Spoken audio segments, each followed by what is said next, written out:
Hello students, welcome back. આજના આ લેક્ચરની અંદર આપણે પર્યાવરણના સજીવો એ અજૈવિક કારકો સામે જે અલગ અલગ પ્રતિક્રિયાઓ આપે છે તે પ્રતિક્રિયાઓ પૈકી આપણે અનુકૂલિત થવું વિશે અભ્યાસ કરીશું. તો હવે સૌપ્રથમ અનુકૂલિત થવું એટલે શું? તો આપણને ખબર છે કે પૃથ્વી પર પરિસ્થિતિઓ છે એ સતત બદલાયા કરે છે. તો આ બદલાતી પરિસ્થિતિઓ જે છે એ અનુસાર પોતાના અંદર કંઈક ફેરફાર કરી અને તે પરિસ્થિતિમાં ટકી રહેવાની જે પ્રક્રિયા છે તેને આપણે અનુકૂલિત થવું તે તરીકે ઓળખી શકીએ. હવે મોટાભાગના જે સજીવો છે એ આસપાસનું તાપમાન બદલાય તે મુજબ પોતાની અંદરનું જે આંતરિક પર્યાવરણનું તાપમાન છે તે પણ બદલાવ્યા કરે છે. એટલે કે તે સમસ્થિતિ જાળવી નથી રાખી શકતા.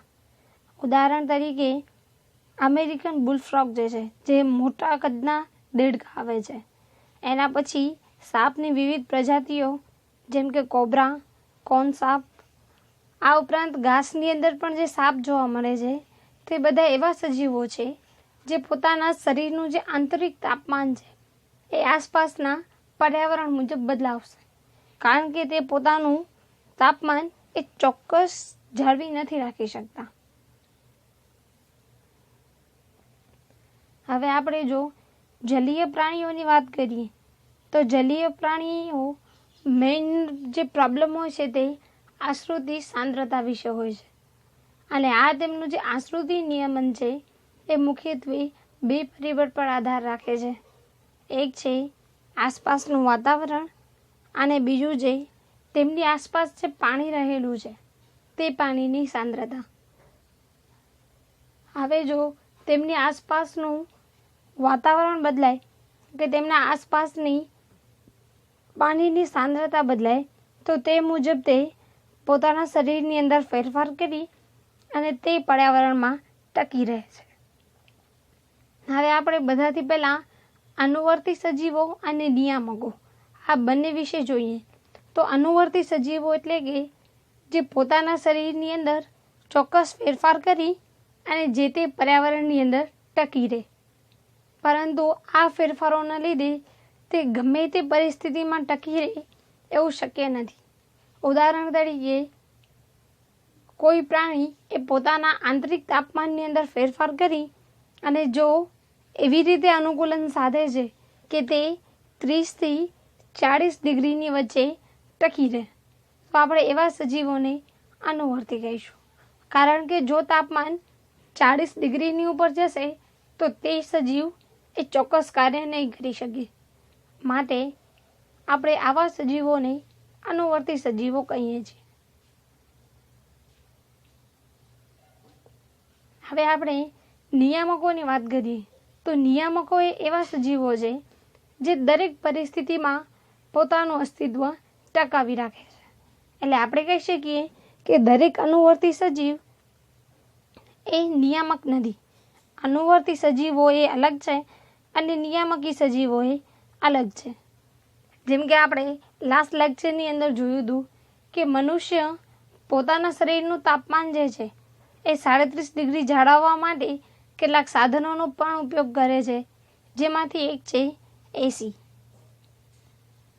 તો હવે આ એસીનો ઉપયોગ કરી અને તે પોતાના શરીરનું ઇષ્ટતમ તાપમાન જે છે કે જે 37 ડિગ્રી સેલ્સિયસ છે તે જાળવી રાખવાનો પ્રયત્ન કરે છે.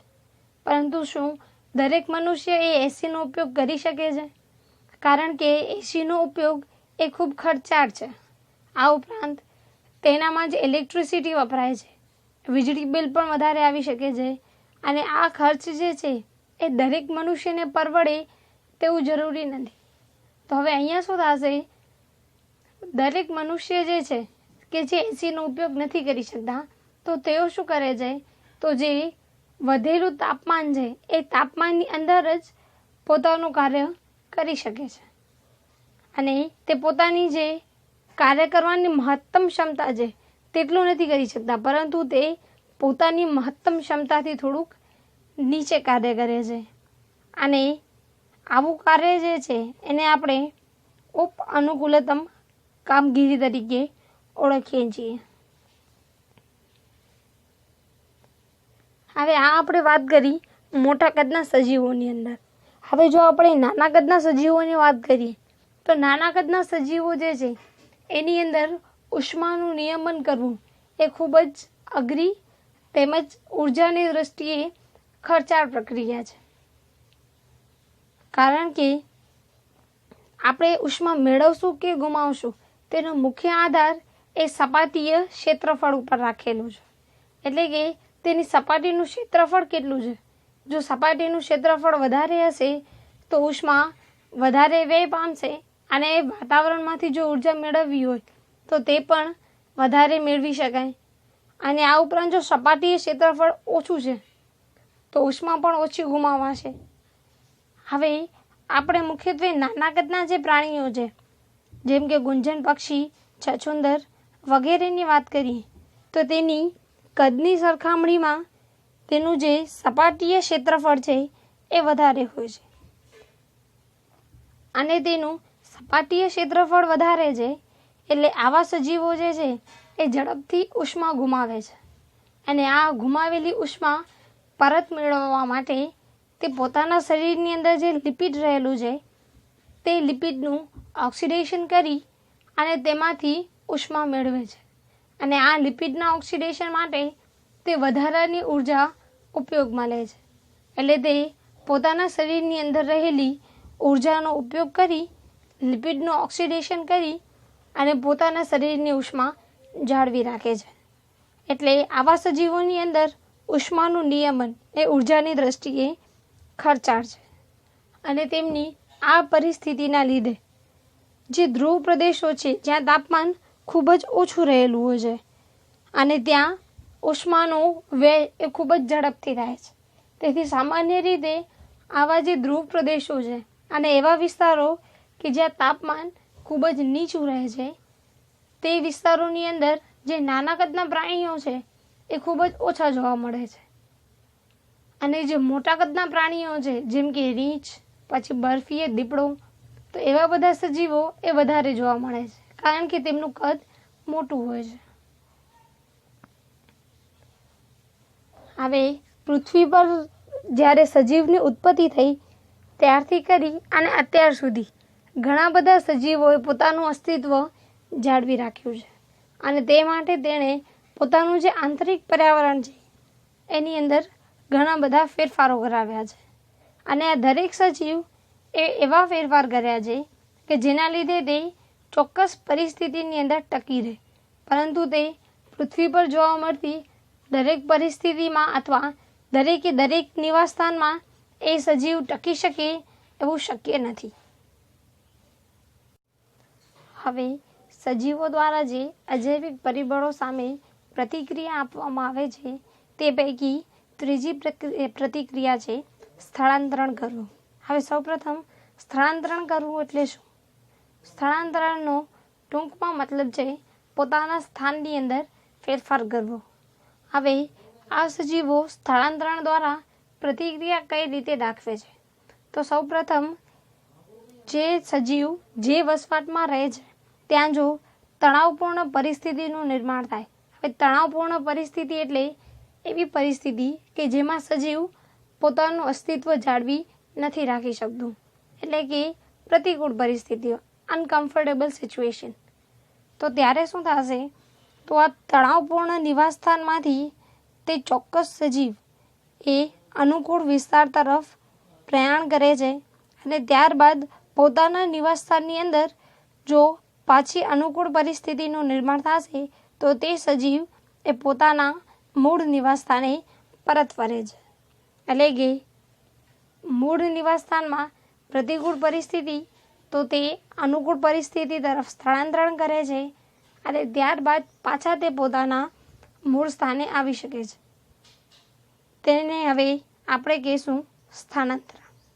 આ તમારી બુકમાં એક ઉદાહરણ આપ્યું છે તેમ જ્યારે ગરમીની પરિસ્થિતિ હોય છે એટલે કે ગરમી જો ખૂબ જ વધી જાય તો જે ખૂબ જ ગરમ પ્રદેશો છે જેમ કે દિલ્હી, તો ત્યાંથી મનુષ્ય એ ઓછા તાપમાને અથવા જ્યાં ઓછી ગરમી હોય તેવા વિસ્તારો જેમ કે શિમલા તે તરફ સ્થળાંતરણ કરે છે. અને જો પાછું ત્યાંનું તાપમાન એટલે કે દિલ્હીનું તાપમાન સામાન્ય થઈ જાય તો તે સજીવ ત્યાં પરત ફરે છે.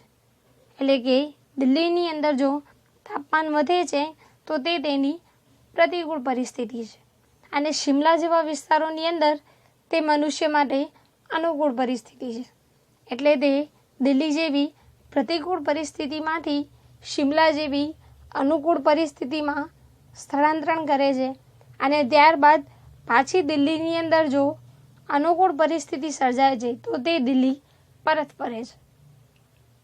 આ ઉપરાંત રાજસ્થાનની અંદર જે કેવલાદેવ રાષ્ટ્રીય ઉદ્યાન છે, ભરતપુરની અંદર આવેલું છે, તે વિસ્તારની અંદર સાઇબેરિયા અને અન્ય ઉત્તરીય પ્રદેશમાંથી જે સજીવો આવે છે તે મુખ્યત્વે ત્યાં સ્થળાંતરણ કરીને આવે છે, અને પાછું તેમને જો અનુકૂળ પરિસ્થિતિ પોતાના વિસ્તારની અંદર મળે છે તો તે રાષ્ટ્રીય ઉદ્યાનમાંથી પરત પોતાના મૂળ નિવાસ સ્થાને જાય છે. હવે આની અંદર વિવિધ પક્ષીઓ જેમ કે લાવરી, હવે લાવરી આ ચકલી જેવું દેખાતું એક નાની સાઇઝનું પક્ષી છે. આ ઉપરાંત હંસ, ગરુડ વગેરે એવા પક્ષીઓ છે જે આ રાષ્ટ્રીય ઉદ્યાનની અંદર સ્થળાંતરણ કરીને આવે છે. હવે અત્યારે કચ્છની આપણે વાત કરીએ તો કચ્છની અંદર જે ફ્લેમિંગો પક્ષી છે એ પણ સ્થળાંતરણ કરીને આવે છે, અને તે એક ચોક્કસ ઋતુ માટે આવે છે, અને આ ઋતુ પૂર્ણ થાય એટલે આ પક્ષીઓ પોતાના મૂળ સ્થાને જતા રહે છે. હવે આપણે વાત કરીએ કે જે નાના કદના સજીવો છે અથવા જે પોતાનું સ્થળાંતરણ કરી શકે છે. હવે આ ઉપરાંત એવા કેટલાક પ્રાણીઓ પણ છે જે સ્થળાંતરણ નથી કરી શકતા. તો તેવા પ્રાણીઓ કઈ રીતે પ્રતિક્રિયા આપે છે?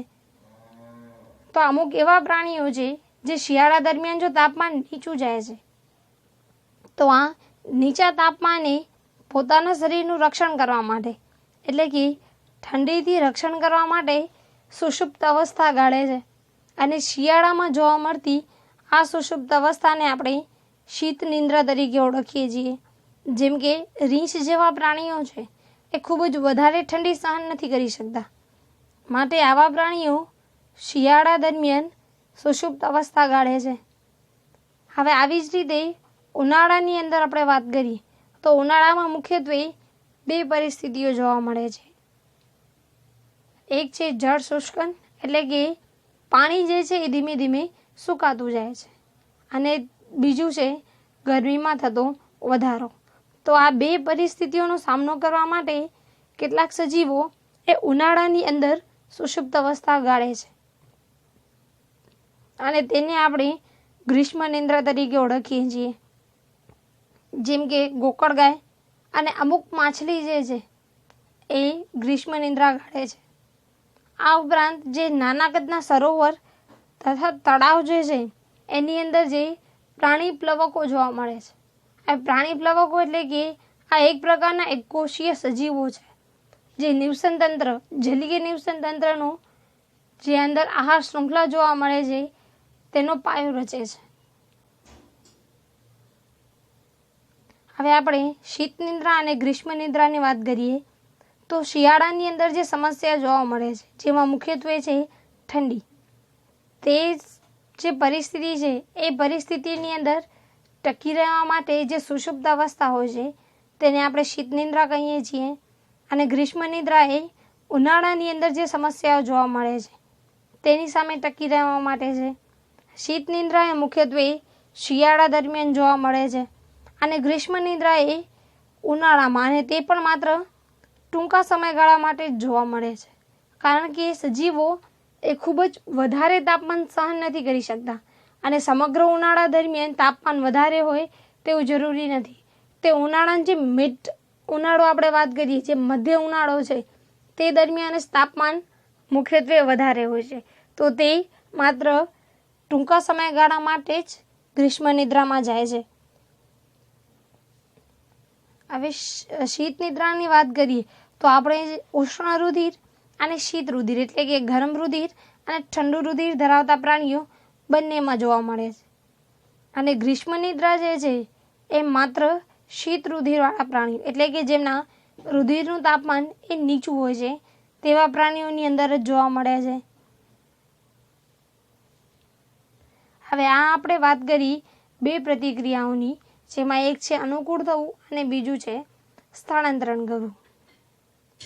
હવે નેક્સ્ટ વિડીયો લેક્ચરની અંદર આપણે અન્ય પ્રતિક્રિયા મુલતવી રાખવું વિશે અભ્યાસ કરીશું. અને આજનો આ તમારો હોમવર્ક.